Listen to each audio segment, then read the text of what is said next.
Okay, I'm just waiting for Twitch and YouTube to buffer.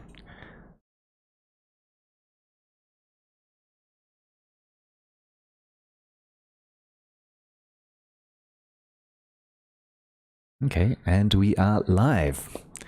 So, hello everyone. Welcome to the Q&A number 45.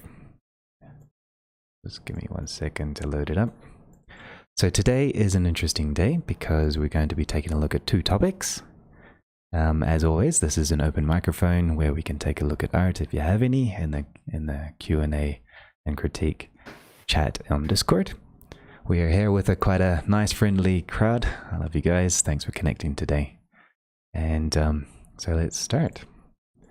So last week we had a look at automation, and this week in Q&A critique 45 we're going to continue about this process, because sometimes automation is not easy and sometimes we have to troubleshoot it.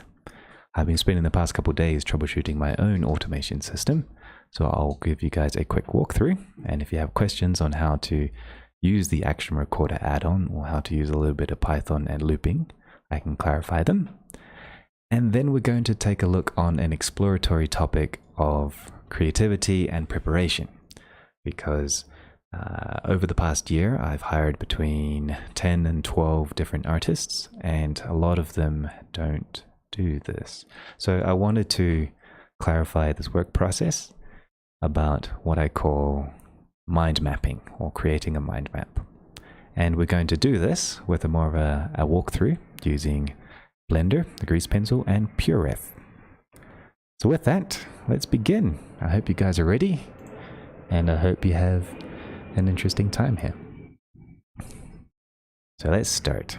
I'm going to begin with the mind map because it's the juicy part, and then we'll work with the automation later, which I have here, which is a bit more Python based, a bit more using the add-on, troubleshooting things, and the mentality of problem solving. Because as you know, Blender has some limitations here and there. Right, so guys, I'm gonna have an open question right now, and I want to ask you first. When you think of a mind map, what comes to your mind? what maps in your mind?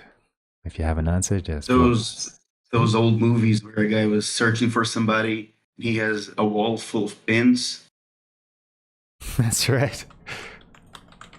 Like a conspiracy theorist with the threads and the thumbtacks and the images, right? Yeah. Yeah, it's practically, that's actually a pretty good image. It's kind of like you have an idea, you have a goal, and you want to create the goal, but you need some information to help you. You need some resources. You need to do some research. So I'm going to give you a quick little metaphor. Have you guys done baking before? Cooking? Have you been in the kitchen? Like at home, I sometimes like to cook things. I don't have an oven yet, but I used to bake a lot, and I made muffins and cakes and things. So as a rebel, I usually sometimes try to wing it. I try to improvise and create a cake, and often I would forget an ingredient. Oh, somebody's baking right now, nice. Slink's baking textures. Cheese pie, nice. All right, so I tried to make a cake and I tried to improvise with the ingredients. I tried to remember what the process was, and I thought I was good at it. But I didn't preheat the oven well, and I forgot some ingredients, and eventually the cake turned out to be pretty bad. So when it comes to 3D, you look at 3D, and 3D is in a similar process. So with my automation here on the scripts that you can see in the center of the screen, is I have a list of recipes that I do inside Blender, which like setting the voxel density, changing the engine to cycles, setting the bake to diffuse, using the selected object as true, use the pass indirect as false, setting that, and doing a whole bunch of list of things. So when I work in 3D, when I'm creating a character or creating an asset, it is sometimes a process very similar to a cooking recipe. So in order to work well, and I need to know what is the process, what is the recipe.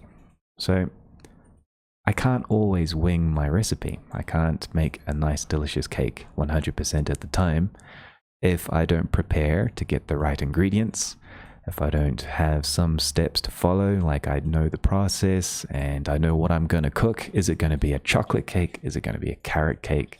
Is it going to be a really delicious banana and chocolate chip cake?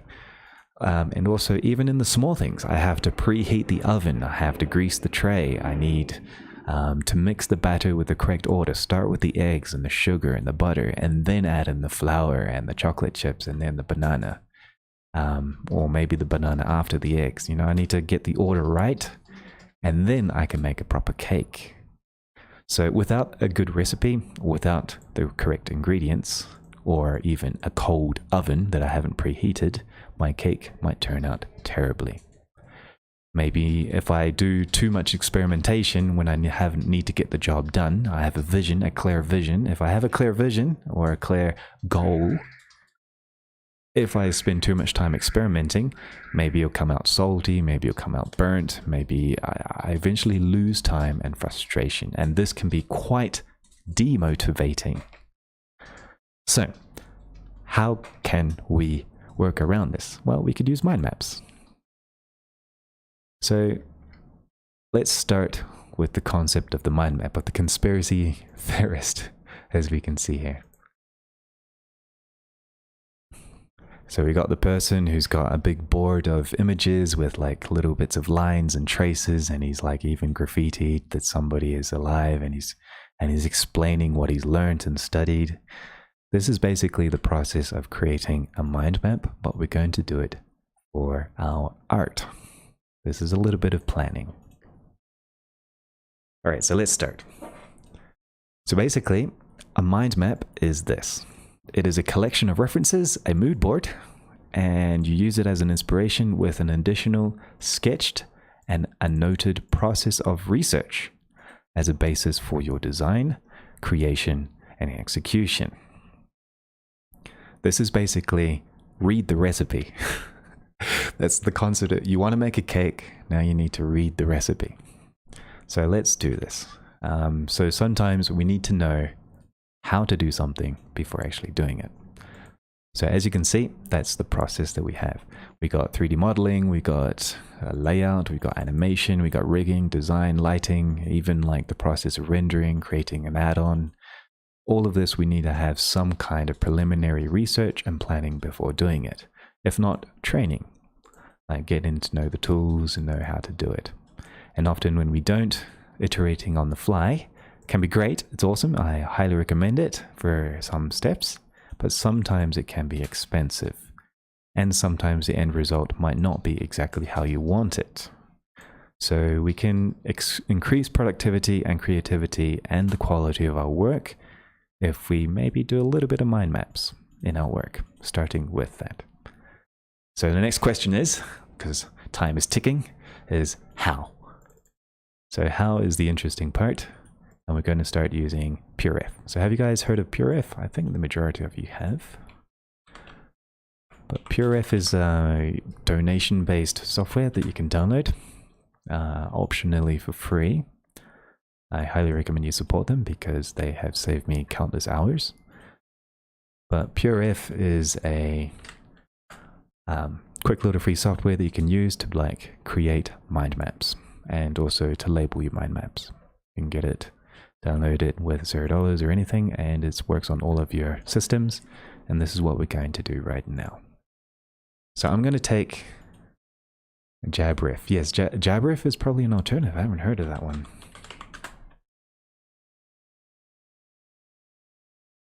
It's another reference imager. Very nice. I'll have to check this one out for later. You could also use OneNote, you could use Notion, you could use anything really to gather your images. But for now, I'm going to use Pureref. So with Pureref, you just drag and drop your images. You can save it as a ref file. And just give me a moment because this is quite a large file. And with that, I can create a mood board. So this is where we start to think, okay, cool, I can create a mood board, I can download my references, and let's start working.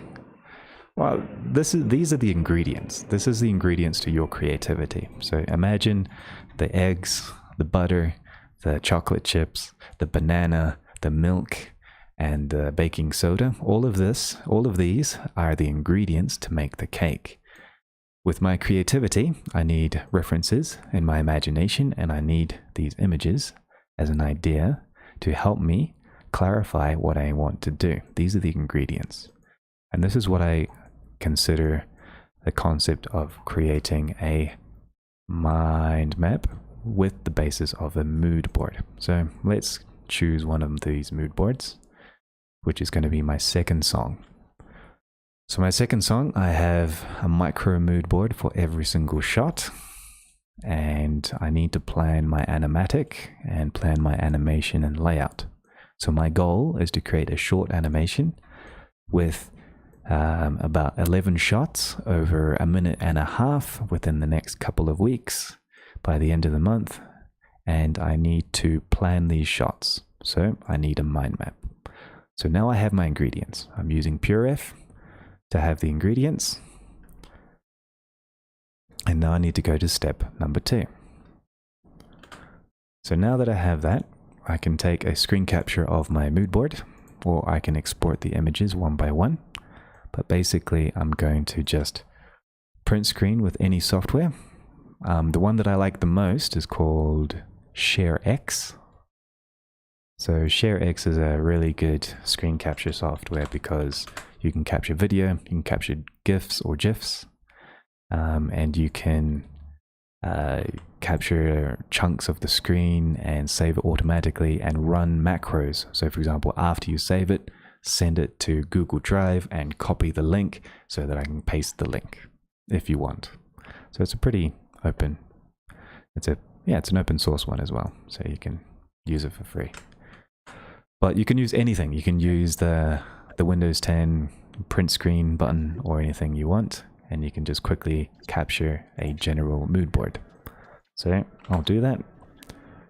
Oh, also ShareX gives me the ability to take annotations and draw arrows, which is kind of nice for and titles and things like that as I capture. The Windows 11 capture system I think is pretty good too. But we just need a simple image. Once we save it to disk, let's go into Blender. So let's take a look at the steps. So first things first, we create a mood board, which is a collection of images. So this is a collection of, there we go.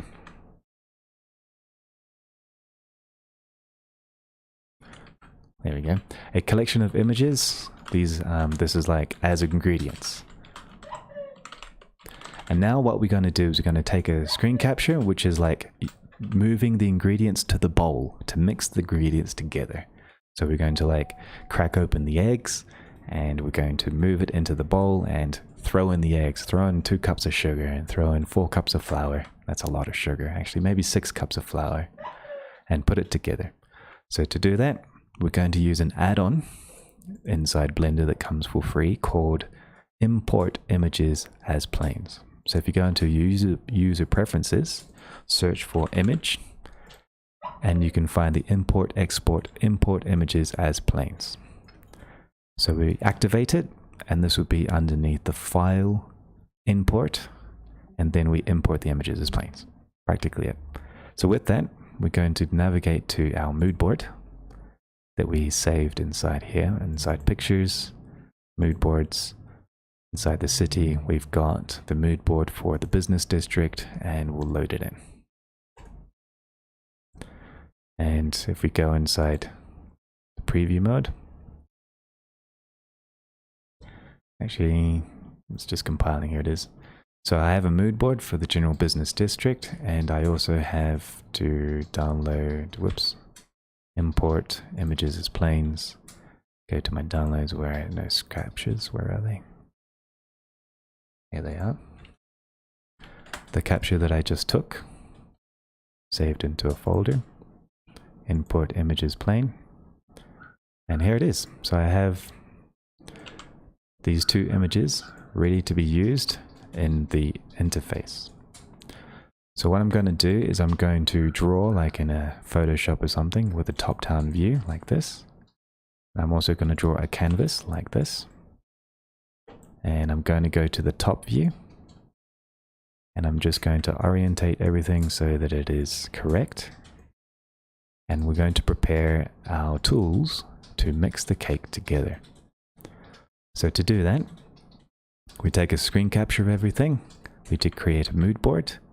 We use the import images as planes to import the mood board to Blender or Beaver Artists. Both are the same.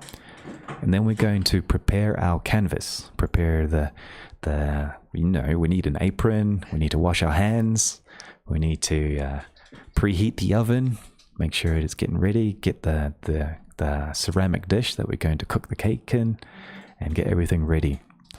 So to do that, I'll just like create a plane in my shading mode, create a new material, and I'm just going to make it the same color gray as the background here. And I'm going to use this. Maybe I'll use the scene world lights. And if I want like a constant color, I can just Control-Shift-Click on the image and it will be a flat color. Control-Shift-Click left if you have the node wrangler on, so that they're flat.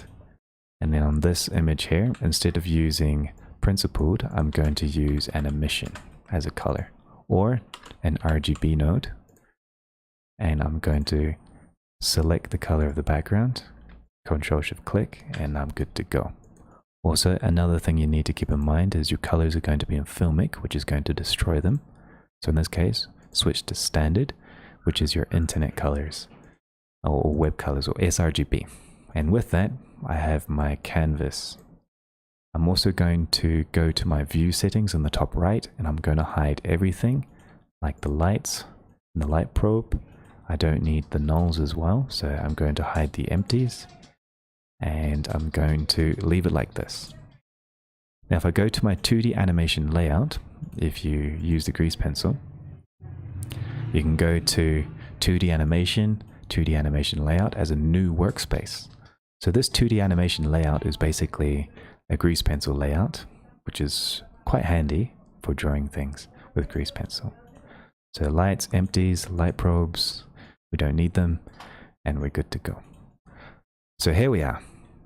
I've got a duplicate of the mood boards that I have, maybe with a lower quality, but it's okay, with the same potential of using Pureref, but inside a 3D space. But what happens if I rotate the view by accident?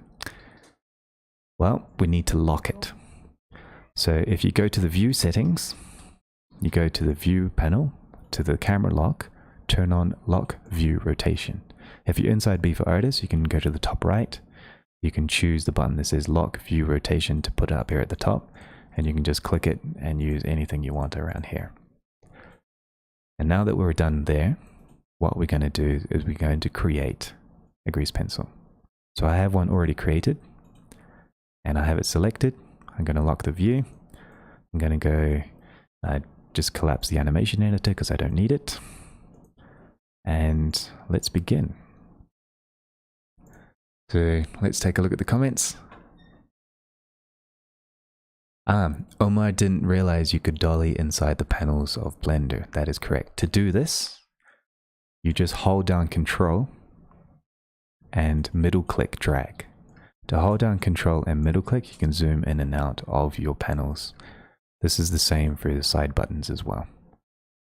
So you can do that for anything really. So Control, middle click, and this will give you the ability to zoom in and out of the buttons. Also with all of the panels, you can zoom in and out. I don't know how to reset it though, so use with caution. Alright, so let's go back to the cake cooking. So we've locked the view, we've prepared the canvas, we've got the apron, we've got the whisk, we're mixing in the ingredients, and now we're going to use the grease pencil to start preparing the cake. So in this case, a mind map is basically the concept of using a mood board as inspiration with the additional concept of sketching and taking note of your process, doing a little bit of research as a basis for design, creation, and execution. So I'm going to bring out some context and actually do the job. So to do that, I have the first shot, and I have it here in Visual Studio Code as a fountain script, which you can use the better fountain script to write your, I guess you could say your shot scripts. You could use any software, but I like Visual Studio Code. I can go to my view terminal, open up the command palette, search for fountain, focus, and outline view. And this will give me a preview of my script as I write it, which is very nice. And then I can use the markup. So in song number 2, this is based in the business district. And my first shot is a close-up, or a camera that sees a briefcase on the ground, then it is picked up and then shows an idyllic street full of people walking in a single direction to the left. The camera slowly tilts up to the sky and a drone flies overhead. I'm very clear that this is what I need and want in my scene. So I have a concept of somebody holding a briefcase, and I have a concept of a dark street with the reflections of light in the background. I want to kind of start in the darkness and then open up to the light. Early morning. So I start doing an analysis of what I have. Basically, what I just said. Oops, sorry about that. What I just said was that particular analysis. So I'm going to grab my pen. I'm going to go into draw mode. I have mapped my draw mode to Shift 2. But you can map it to anything. You can also do Control Tab to the right to draw. And then I turn on my drawing to surface and I put it to the view since I'm already at the top view, so it doesn't really matter. So now when I draw, I can see that I am drawing on the surface of my things. I can use the hotkeys to change the scale and the width. In Blender, this is F to change the scale, and B for artist, we have this as X to change the strength is C, and to change usually the rotation, if the brush has rotation, is V, but in this case it's the same one. So with that, we're also going to notice that the two buttons up here, we have this like drawing button. If you activate that button, which is in the brush settings over here on the right, this means detect pen pressure. So if you use a tablet and you have pen pressure, I usually, like for my annotations, I put my strength to 1 and turn the sensitivity to off. So it works like a solid brush. And with that, I can start drawing. So my radius is quite large, so I'm just going to change the radius to about 1 pixel. Or maybe a bit more. Whoops. To 1 pixel. There we go, 6. So I'm going to do a quick study. I'm going to use my green button and I'm just going to say, okay, so the important thing is this is in a corridor. So I take a note and this is like a corridor. And I basically write down my study and like this is on a street. I might use another brush color and I'll say, okay, so there's a reflection. This reflection is going to be a little bit difficult to do with the painterly, but I can work with some lighting to work with that. I can also think of like, with the blue brush, I could say, okay, so in the background, I have kind of like this light and a tower to work with. I can use a close-up of the hand here, and then I have the suitcase. And with that, I can start sketching an idea. So I can say, okay, so in my first shot, maybe I could have a suitcase that's like sitting here, like from the side view. And then on my next shot, I can think, okay, so then I have like a person that's going to grab the suitcase with an arm and his hand. And I can use like a rough idea where the hand moves down, grabs the suitcase. So here's the suitcase in here. And then from there, I can like quickly sketch out without any concept, and then the suitcase is pulled up like this.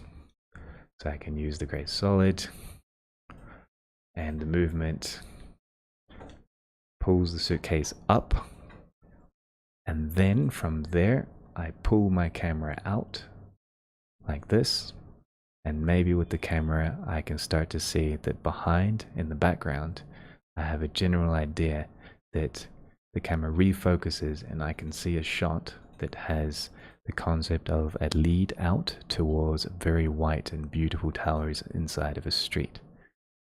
But now I know basically some things that I need for the world. And if I want to take note, well, I've used the grease pencil, great. I've taken note of things. What happens if I need to write something?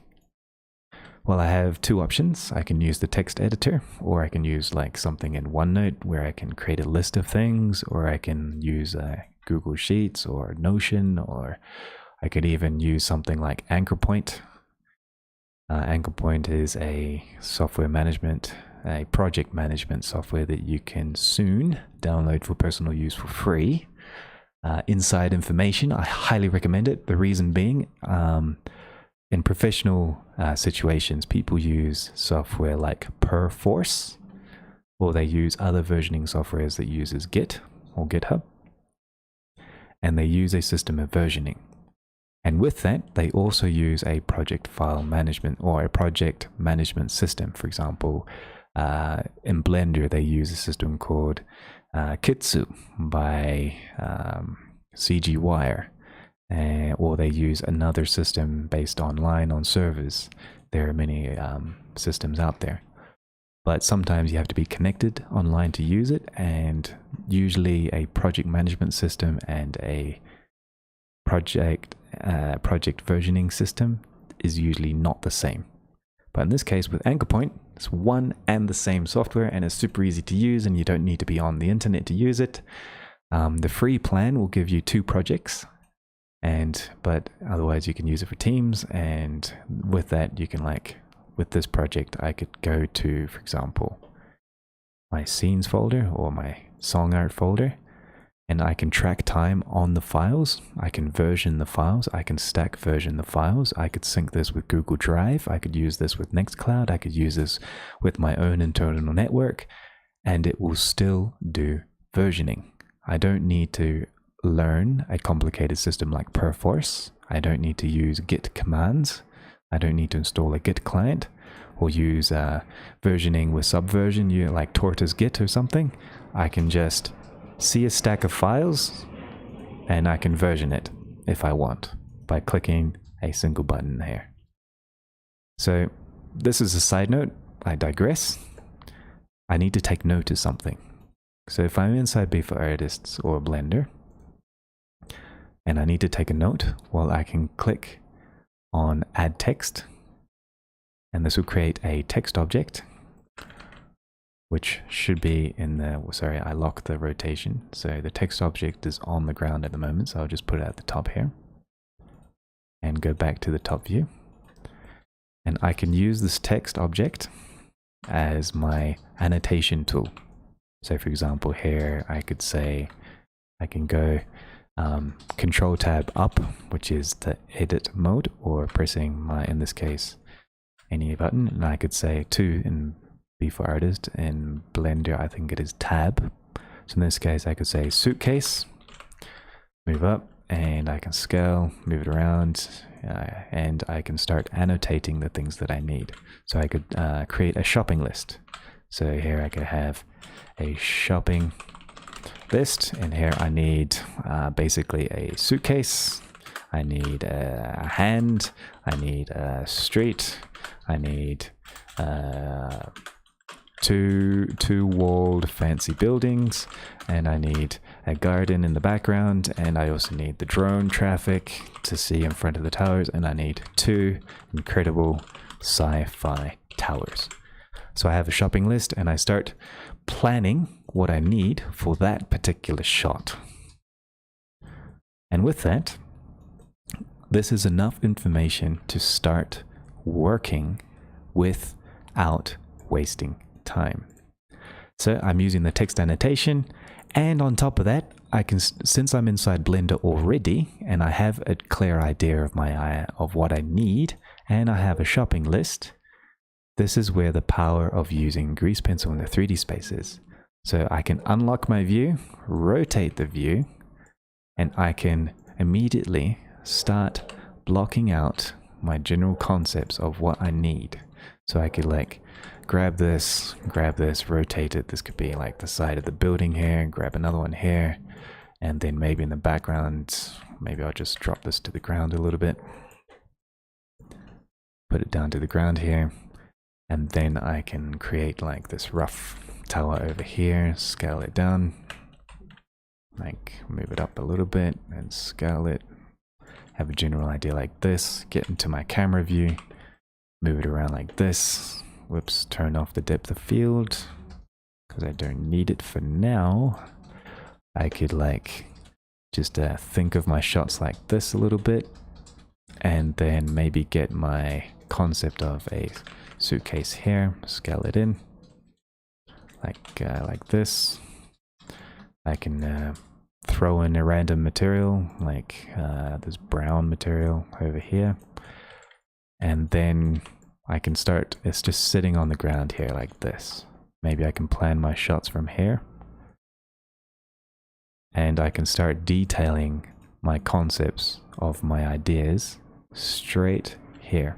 And if I really want to, I can go into my grease pencil, go into another layer, create my like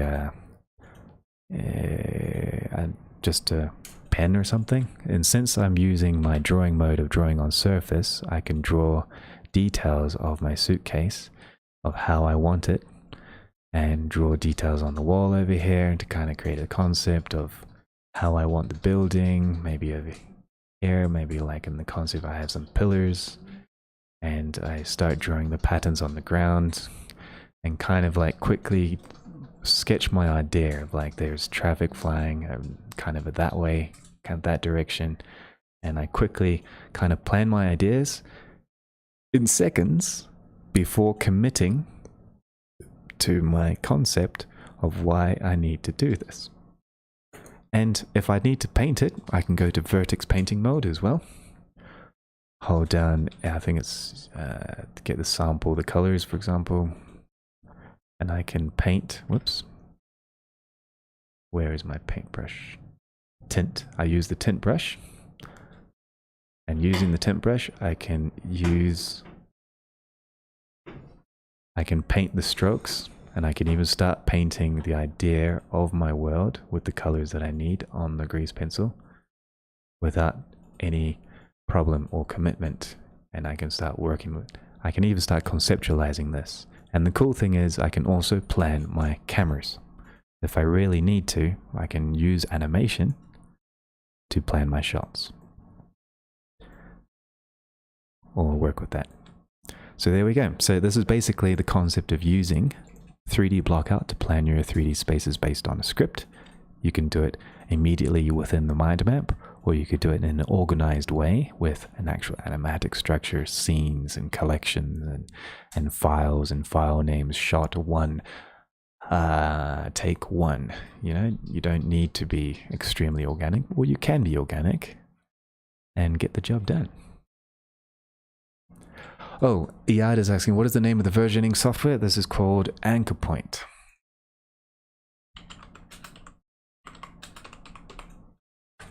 .app. So it is still a closed beta at the moment.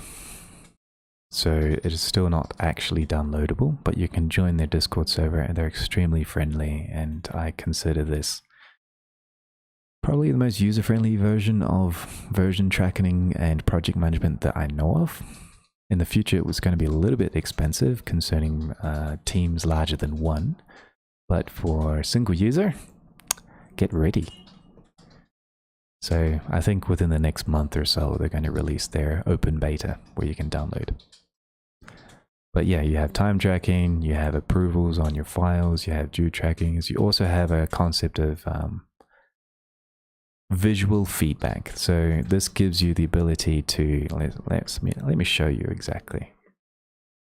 So here in my song art file, if I open this up in a preview space, this gives me the ability to track and do annotations on files. So for example, if I do a render or a screen capture, I can do a similar process of a grease pencil or a similar process of using what I just did in the 3D space of Blender. And I can start, let me just change the color. I can take an idea and I can roll with it. And I can add a comment, say, this foot is not working, for example. And this will keep a track of the annotations that I'm doing. So this foot is not working, and I could also say, move it up. And so now this is, I can enable version stacking. I can open this file within an external editor or a visual viewer of some kind.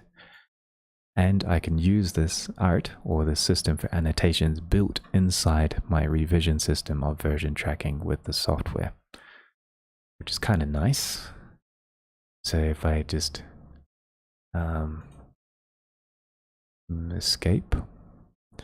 Now that if I look at my timeline of the tracking, I can see what I'm doing with myself, taking note of what I need to do, taking note of the things that I need to work.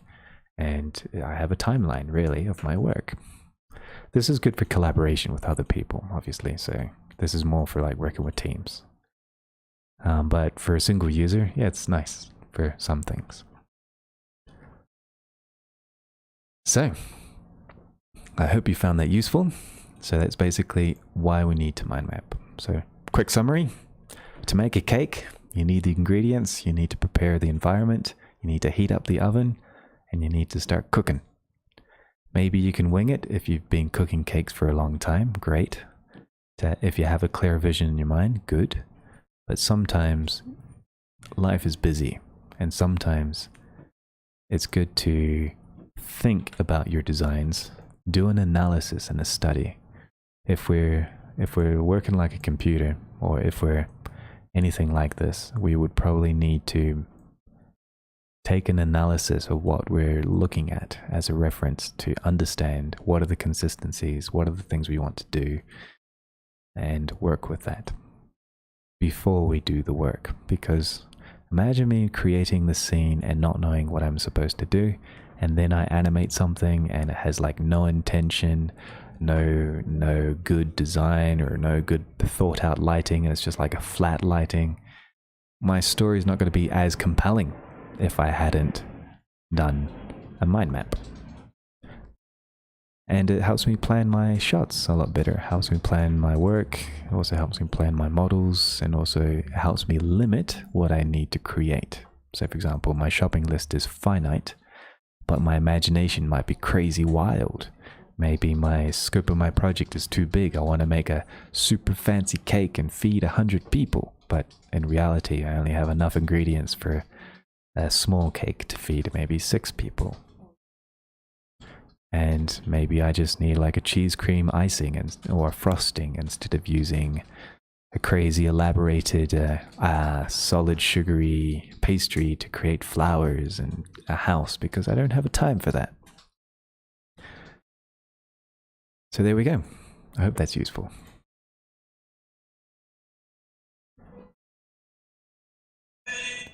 Sorry about that.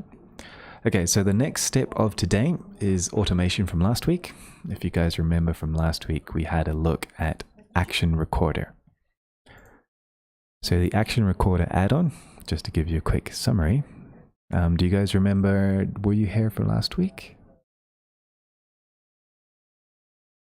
Yes, the macro one, right? That's right. And did you give it a go in the end? I'm sorry? Did you give it a go?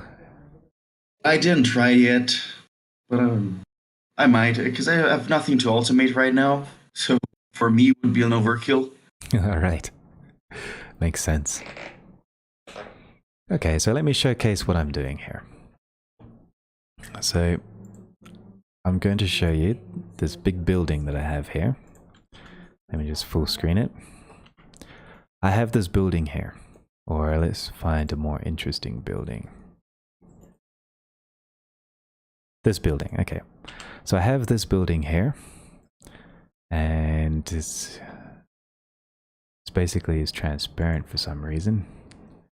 but I have the building. Let me just recalculate the normals. Here it is. You can see it in orange. So I have this building and some of the geometry is not so great, and I need to basically prepare it for the painterly effect. To do that, these sharp corners are not good for the painterly effect because the soft brush strokes can't do super sharp corners very well. So I'm going to make it a lot more organic. So to do that, I need to prepare my original mesh. So for example, let's go back to this view. And to prepare the original mesh, as you can see here in the outliner, it's got many meshes, which are not useful, and they're all separated. So what I'm going to do is I created a very simple macro called my preparation of the original mesh, which is basically if they have modifiers from other blend files, I apply them, and then I join the objects together without a boolean, just joining them together, and then I duplicate the objects so that I have two of them. One of them is going to be my original one, which I'm going to use for my vertex bake of colors from one mesh to another to stop using textures to increase performance. And I'm going to use the second mesh to kind of create the organic shape. So let's run the script, hit play, and lo and behold, if we take a look at the outliner, I have the first mesh and the second mesh, and now they're all one mesh. Beautiful.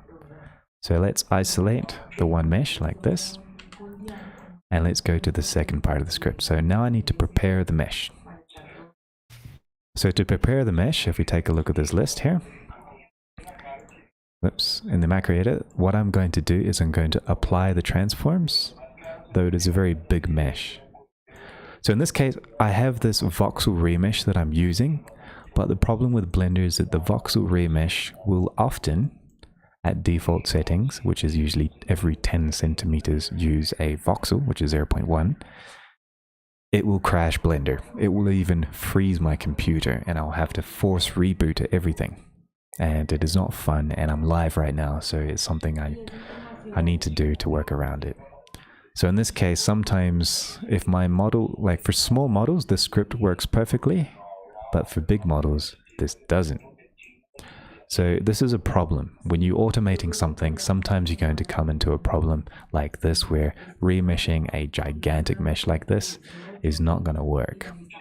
So to do that, I used the Discord community and the Blender Stack Exchange community and Google and DuckDuckGo, and I did some Python investigation. So I used the same thing from last week, which was using the loop on selected objects and making every object in the loop the active object. And with that, I used the object dimensions and I resized the object dimensions by 10% to make it smaller. So I do this for only my big objects. I have this as a script on the side to help me do something different. And basically when I hit run, it, as you can see, it just resized the dimensions of the big object to the small object right here. I'll do that to both of them so they're both the same size. And it was instant, it worked. If we take a look here, you can see that I wrote print worked inside brackets and quotation marks to say that this is a string, just to tell me here in the console that it worked. Alright, just to let you know, this little button up here to run inside the console, typically in Blender you would have to open up this console here and then you can see the message. But if you don't want to use the console, you can use this add-on called Run in Console, also available on GitHub. Let's see if I can dig it up for you. Run in Console, Blender add-on. I think it's on Git, so that you can see your Python codes work inside. Here it is, by Fizzmaster. Run PyConsole. I think it is. Add-on for Blender creates a button that runs whatever it is in the text editor window as code in the built-in Python console. It's a little detail, but a very big, useful tool. I highly recommend it. It's a small thing. All right, so the run text in console. So with that, I'm back here in my automation. I just rescaled my meshes so that they're a lot smaller so that I don't crash Blender. And now let's prepare one of the meshes. I'm going to hide one, see the other, and I'm going to run the script. So basically, here's the next recipe that I'm going to automate. I'm going to apply the transforms, apply some modifiers, remove the materials, join them together, which is a little bit redundant, add a modifier, which is a this is the solidify modifier, because as you can see in the mesh, it is flat. There are a lot of flat surfaces that have no volume, like they're not manifold. So I add a solidify modifier to make it manifold. I voxel remesh it, and then I add the modifier. This maybe I do it before and then not do this one just to see. So then I hit play, and now I have my new beveled and organic and optimized geometry for my new mesh. Ta-da! In an instant, one click of a button. This would have taken me at least 5 minutes to set up. But with a single click of a button, I now have my remeshed mesh ready to bake, ready to paint, ready to add the painterly. Then I go into the next step. I need some UVs. So I'm going to use my Smart UV, which does a similar concept. And on top of that, my Smart UV also sets a textual density using another add-on. Sorry about this, but to do anything in Blender the easy way, you have to learn to use add-ons, because add-ons provide a workflow and a user tools to get the job done in a faster, more efficient way. So yes, add-ons can be unstable. Sometimes they don't update, sometimes they break. But if you understand a little bit about how the Blender system works, add-ons can be extremely liberating. They can help you to do the job. One of the issues that I found, for example, is that sometimes my local actions list would erase by accident. But then I go down to my advanced options and I can load local actions again. So it saves them in my text editor so that I can load them again without a problem, just in case they disappear. So you got to think, okay, why did this happen? Well, maybe I found out that when I was hitting Control Z, they would disappear sometimes. Stupid, right? But then I found a way to save them and to reload them, and there's no longer a problem. It's just an inconvenience. And then with that, I can use that to continue my work, saving time and getting the job done. So now with another add-on called Textual Density Checker, I can create the density of this mesh to the correct way. So in this case, I'm going to scale this object up a little bit bigger to get the proper textual density of the giant object with the original object, which is, I hope, works. So this should be, I don't know, each floor should be about 4 meters. So let's say this is like 20 meters or more, 10 meters tall. Usually I would have a character as a reference to help me to correct the scale. Now that I have the scale, I can run the next part of the script in the action recorder, and I Smart UV project and run the textual density and set the textual density with the add-on. So let me just dig up what the textual density is. Do you guys know what textual density is? If you know what it is, let me know. No? Never heard of it before. Okay. Is that getting it to fit within the UV range, 0 to 1? Yes and no. Okay. All right, so basically, textual density is a concept of a mesh. So for example, let's take a look at this image here. This is a perfect example.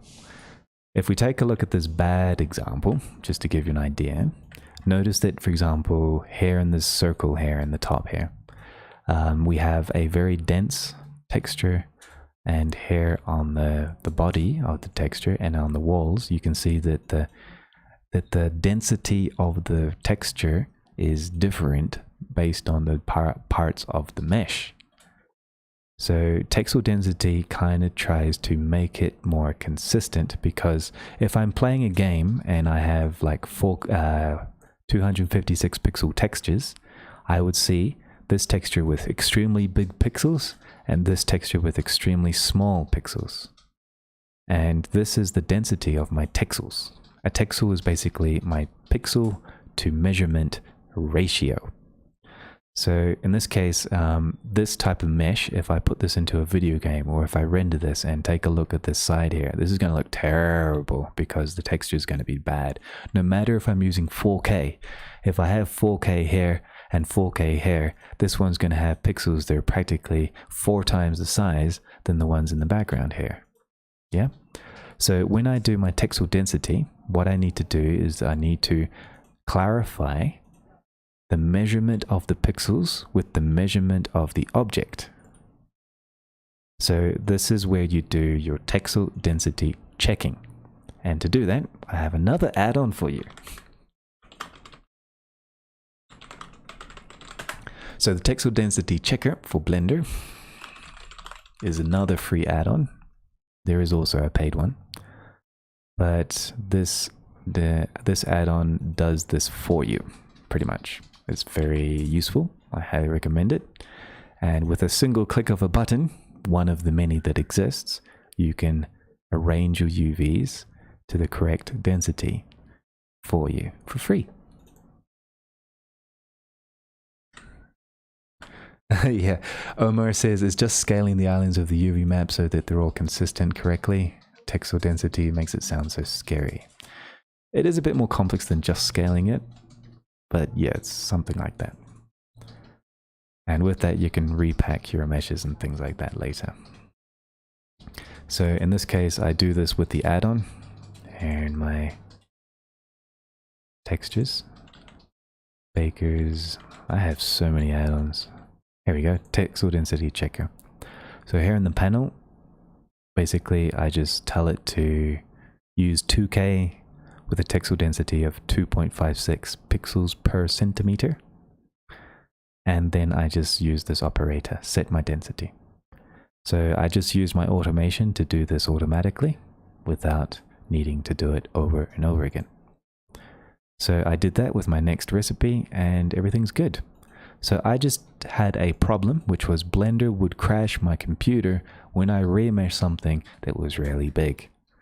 So to work around that, I either have to use an operator instead of a modifier. That was the first solution. It works relatively okay, but if I apply scale to something so big and I still have a voxel remesh of like 100 centimeters, a voxel every meter, and the mesh is still 4 kilometers wide, it is still 4,000 by 4,000 by 4,000 voxels to remesh, which is a bit too much for Blender to handle. So I would have a RAM overwrite, which would freeze my computer and I could no longer work and I have to force reboot. So to do that, I just scale my object down by 10% and continue working. And then I run the next script, which is applying my painterly effect, which is basically selecting the sharp edges, adding a vertex group, adding the applying modifiers, and then applying an operator. This operator is my special add-on that I created elsewhere. So I'm using an add-on to run another add-on. Okay, so it's sounding complex, okay? But basically, this is something that I wanted to share from last week, is the actual automation working as it should. And finding a problem and solving it. So with that, I look at my vertex groups, it creates the 4 vertex groups. I go to my materials. It looks like it didn't add the operator. Oops, let's go back to the action recorder. What? One of the operator. Okay, so this is a script that is broken. So one of the things that I needed to do is that here in the materials, I needed it to add a material.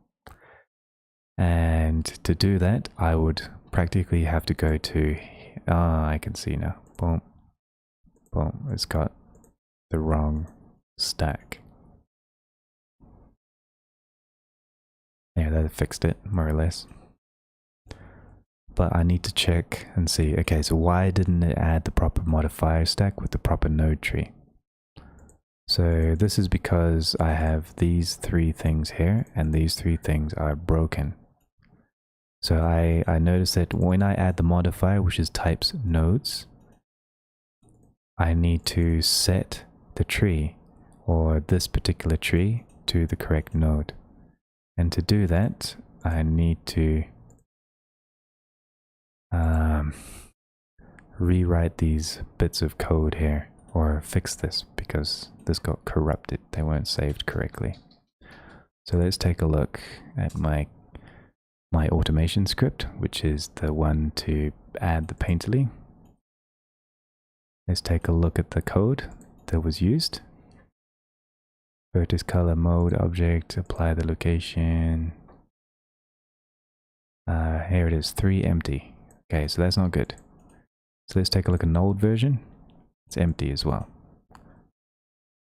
So it was working earlier. So let me just save the file. It's 500 megs, so it's going to take a moment. Fingers crossed for the saving. Yeah, it's usually fine. I mean, yesterday I had a 3.2 gig file because I accidentally remembered something incorrectly, and the autosave was like, it would take about 2 minutes to save. But it didn't crash. It was 3.2 gigs of data. Ridiculous. But it didn't Is crash. it textures or models? In this case, yeah, there were packed textures and high density meshes.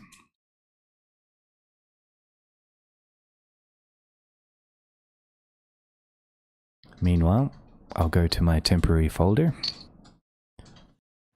Ah, I finished. Okay, so I'm going to go to my temporary folder to load up my old files.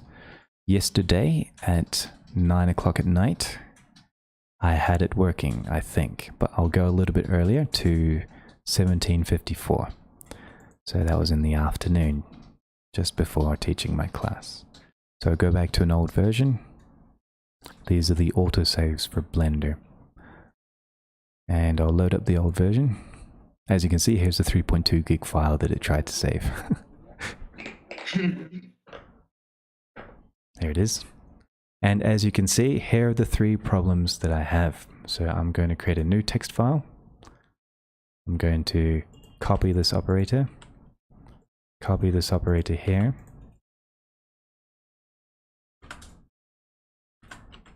And copy this one too. Copy this one. And save this. So this is basically a limitation of this add-on from a global operator. So I have it saved here. But if I load it, for example, like, what's it called? Apply painterly. And I move it from global to local. And then I select it, which is this one here. As you can see, oh, it's fine here. That's weird. If I make a new scene, let's see if it works. And let me just save this first. So apply painterly nodes.py. I'll save it inside my scripts folder. And I'll just call this apply painterly apply. I'll call it a little bit different. Apply nodes group to modifier in stack version 1.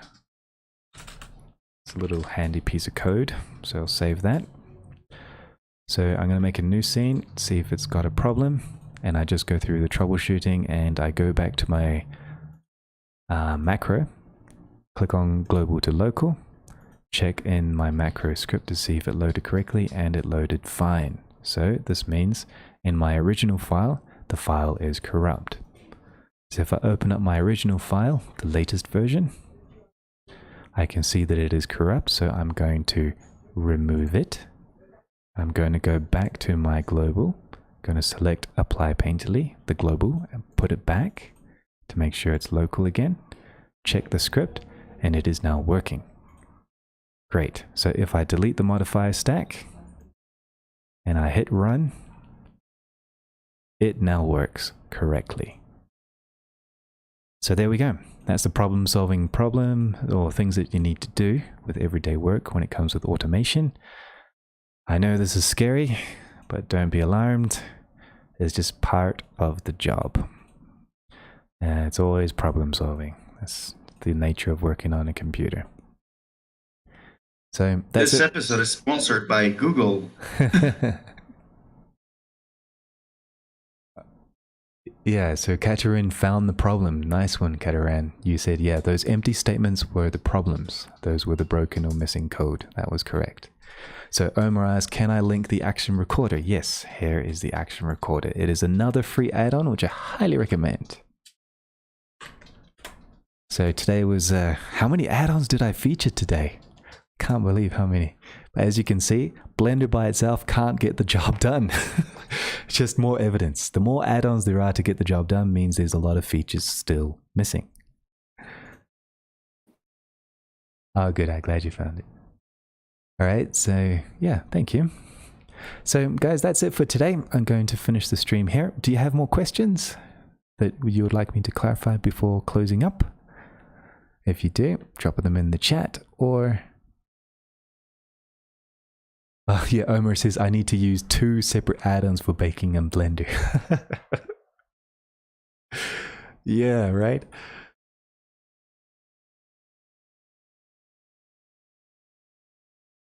Good.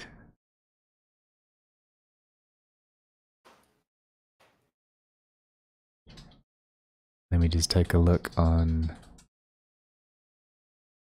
YouTube to see if there are people having questions there. Just give me a second.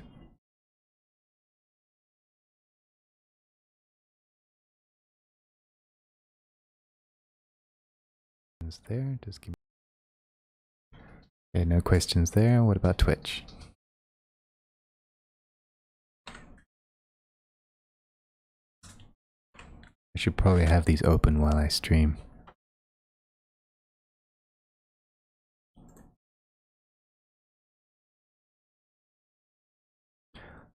Well, if there's no questions, all good. So, everybody, thank you for listening. Thank you for hanging out today. It means a lot to me that you connect. Thank you for hanging out today. If you like what I do, well, I am on Patreon or Ko-Fi. Aaron says it's okay. And if anything, well, I hope to see you next week. If you have questions or a topic that you'd like me to investigate, explore, and share next week, or if you would like to be featured with your art or your add-on, just let me know. We can do a live interview, and I will see you the same time, same place, at 1800 UTC, here in Arendale's Discord server next Thursday. Thanks again. Thank you, Drace. Thanks, Trace. Thank you very much.